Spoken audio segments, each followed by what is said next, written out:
Hey guys and girls, how's it going? Hope you guys are having a great week. So I'm back today with another What Do We Know So Far video, and this is my first one of 2016. It certainly won't be my last one because my goal this year is to do more of these videos more regularly to bring you guys information on the games coming up in 2016. So this one is going to be on Tom Clancy's The Division. So The Division is going to be released on the 8th of March. Now, as you all know, it is being made by Ubisoft. Now, there have been a number of developers on this game. So far, there are 4 co-developers: Ubisoft Massive, Ubisoft Annecy, Ubisoft Reflections, and Redstorm Entertainment. Now, I am a little concerned about the fact that there have been 4 developers working on this game. Hopefully, they've been communicating well and the game's going to feel similar because obviously they're all working on different parts of it. But, you know, it's concerning that they're having to divide it between 4 developers. But maybe that just says something about the sheer scale and size of the game. So this game is going to be available on the PS4, the Xbox One, and the PC. Now, the main story of The Division, the basic story premise. So it revolves around a pandemic, basically, that spreads on Black Friday. And from what we know, this epidemic has been spread by banknotes. Now, as a result, the US government collapses in no less than 5 days, and everything goes to pot, basically. Commerce, Wall Street, trading, food, water, everything shuts down, and the country is effectively left in chaos. Now, the main game is set in New York City. It just focuses on one of the main cities that were affected by the epidemic, but New York City is going to be fully explorable from the start.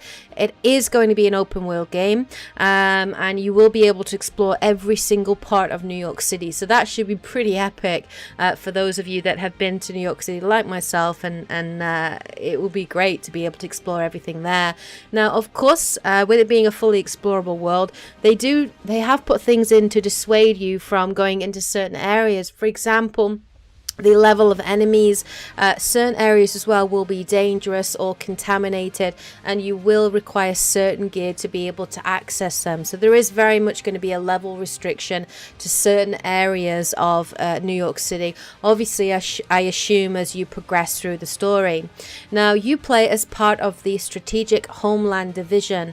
Now, this is basically a sleeper cell. You are a sleeper cell agent that's been called upon by the president himself or herself to restore order and investigate the origins of the epidemic. Now, this is not the story of a single hero from the general feeling that we get from this. You are very much part of a team, and there is very much an emphasis on teamwork and working as part of the division. Now, as you investigate into the origins of this epidemic, you will, I'm sure, undoubtedly uncover some kind of worldwide conspiracy, government conspiracy, terrorists, who knows where it's going to go, but obviously there will be a larger overarching plot as you play. Now, as I say, the main setting of the story is in New York City. Now, there will obviously be a mixture of close quarters fighting, which we have seen in some gameplay footage on the streets of New York. You can go in the underground, and obviously, some buildings are going to be fully explorable. Now, just how many are explorable remains to be seen, but it would be kind of cool to be able to go inside sort of the Empire State Building and everything, so that would be pretty sweet. Now, there is a real-time dynamic day and night and weather cycles, and these will very much affect your overall gameplay as well as enemy AI and patterns. For example, we've been told, if a storm was to come in, that would affect your visibility and also enemy visibility. Very similar, I suppose, to sandstorms and the way that you could use those to your advantage in Metal Gear Solid 5: The Phantom Pain. It will affect as well the aim assist in the game as well, so it will make your cursor a bit shakier. Obviously, if the weather is colder or if the visibility is poor as well. Night and day, I assume there would be different enemies, different enemy patterns that will affect that as well. Now, in terms of the gameplay, it is your typical third-person shooter, but with RPG MMO elements. Now, whether or not they're going to focus on the third-person shooting aspect of it or the RPG elements remains to be seen. I do very much get a vibe of Destiny the more that I've been investigating into this game and reading up on it. Now, you can carry 3 weapons, and you do also have grenades and gadgets at your disposal as well, which obviously will be marked to certain buttons. So you'll have things like explosive sticky bombs, smart mines, all sorts of things. Now, there is a definite cover system that we have seen from the gameplay. This, though, seems to be very much a sticking cover system, wherein very similar to Splinter Cell Blacklist. So you'll get behind cover, and obviously that's important because you'll take less damage. You might want to, strategically place your allies or your teammates to flank enemies, and enemies I'm sure will come to try to flank you.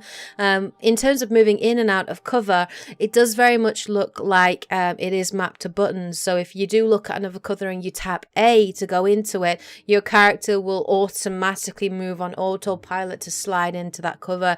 You can also press buttons to climb on top of vehicles or over obstacles and that sort of thing. Now, you can choose to play single player throughout most of the campaign, but even though you will be playing solo, you will always be in an online world, and it's this element for me that makes me feel that this game is just Destiny on Earth, which does get me a little concerned with regards to it.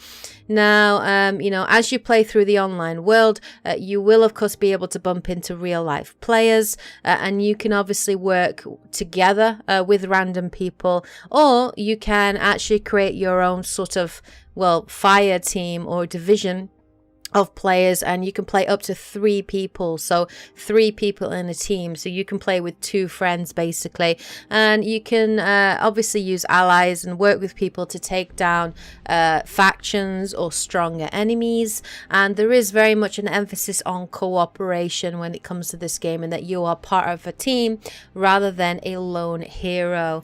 Now, I am concerned obviously about the fact that it is going to be an online only world.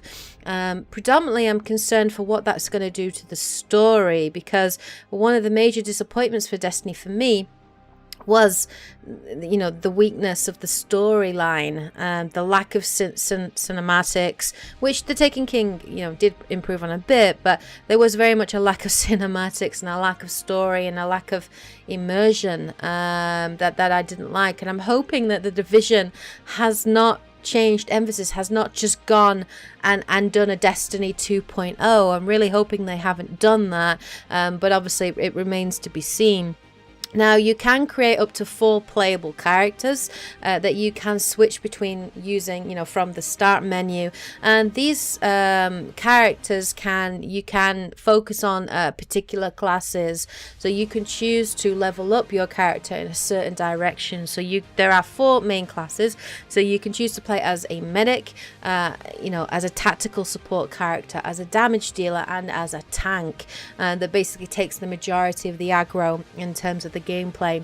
Now, this is where the RPG elements to the game come into play. So your character is fully customizable, as is your backpack, and you can level up certain weapons and gear to help with the class. So the idea is that your team will be balanced. So one of you will be a medic, one of you will be, tactical support. So for example, the medic has healing grenades, which you can throw out on allies. And I would assume that the medic would work very closely with the tank. So as the tank is taking the majority of the aggro and the attention, the medic will be continually throwing healing grenades on that tank to keep them healed up, so that the damage dealer or tactical support can flank them and that sort of thing. Now, the tactical support character as well will have access to something called a radar pulse, which can be used to tag enemies, and the damage dealer again can level up and gain access to an automated gun turret. Those are just some of the gadgets that we have been shown. I'm sure there'll be many, many more. Now, there previously, about a year ago or 2 years ago, they did show that it was going to be full player playable, and that the 4th player could actually play online using their tablet, and they would take control of a drone, and this drone could be used to mark enemies, to stun enemies, and sort of force them out of cover. I really liked the idea of the drone, and I really liked the idea of being able just to jump in on my tablet and join my friends from any location, and I thought that was a really cool idea. And sadly, it has been revealed by Ubisoft that actually the drone has now been removed from the game because they felt that it would proved to be unfair when it came to the multiplayer side of the game, particularly in the dark zone and particularly when looking at PvP. Now, I can completely understand where they're coming from, but just restrict it. Just make it so that you can't use it when you're playing against, PvP against human characters, but you can still use it against enemy AI or in the main story. So I think that's a real loss for the game, to be honest. Now, obviously, we have heard more information about the multiplayer. And this was revealed at E3 last year, and the multiplayer side of it, the PvP side of it, is called the Dark Zone. Now, the Dark Zone and the multiplayer is going to be completely separate from the main story campaign. You can go in and out of the Dark Zone at any time, from what we're told, and the Dark Zone basically is an area that is cordoned off because it's contaminated, and it basically contains stronger enemy factions, infected loot, which is going to be of a higher level, so it could be epic or rare gear that you could get, and obviously human players as well. Now, in order to gain this epic loot, which is one of the major appeals of going into the Dark Zone, you do need to extract that loot from a particular extraction point in there. And to do that, you need to basically hold a particular zone, a particular point, for a minimum of about 90 seconds until a helicopter turns up and extracts that gear from the Dark Zone. And then once you've extracted that gear, then at that point you can equip it onto your character. Now, as I say, you can come across real players in the Dark Zone, and these may be non-hostile or hostile, so you might be able to work with players to make alliances against other NPCs or other human factions to steal loot or take loot, or you could just choose to dick people over, basically, and by doing that you would become what we call a rogue agent, and you effectively would kill them before they could extract their loot and extract that for yourself. Now, I don't like the whole idea of going rogue. When it comes to multiplayer, I'm more of a cooperative kind of player. I enjoy PvP now and again. I enjoy playing PvP on Destiny or on Black Ops 3. I enjoy it a lot, especially when it comes to things like deathmatch or control or capture the flag or that kind of thing. I've had heaps of fun in Star Wars Battlefront, but I don't like the idea of dicking people over to get loot. I don't think it's a good idea. I don't think it gives the right kind of message for the community, and I generally don't think it creates a good community spirit for the Division community that is going to build up around this. So I'm not a massive fan, and I don't really think that Ubisoft should be encouraging players to dick each other over just to steal each other's loot. I think if you've earned that loot yourself, you've got a right to it, and I think it's pretty shitty to come in and steal somebody's loot at the last moment by being a dick, effectively. So I'm not a massive fan of that. So that's everything that we know about the game so far. Now, there is going to be a closed beta. Now, there has already been an alpha the Xbox One players did have access to in December, but from early 2016, PS4 and PC gamers are going to be able to get access to a closed beta. Now, there are rumors that this closed beta is going to be available towards the end of January. I think that's very likely, considering that it's coming out in March, which is not long away. Now, in order to gain access to the closed beta, you will need to guarantee access anyway, you will need to pre-order yourself a copy of the game. Now, you can do this in the UK, you can do it on Amazon, Game, at Tesco, Zavi, or, you can do it through the Uplay service, and that will guarantee you a code, which obviously when the beta becomes available, you put that that in to download it. Now, if you don't want to pre-order the game, you can still enter yourself into a draw to be selected and chosen to take part in that closed beta, and you just go onto the Ubisoft Division website to enter yourself into that. Even if you pre-order the game and you have a go at the beta, you can still cancel your pre-order if you choose to do so, and I think that's probably what I'm going to do. I'm going to pre-order it to guarantee myself access, have a go at it, and then, you know, from playing the beta, make my own choice, you know, make my own decision on it, and in terms of what I think and what I think of the game and the gameplay. But that is basically everything that we know so far about Tom Clancy's The Division. Now, 2 years ago, I was super excited about this game. It looked brilliant. It looked amazing.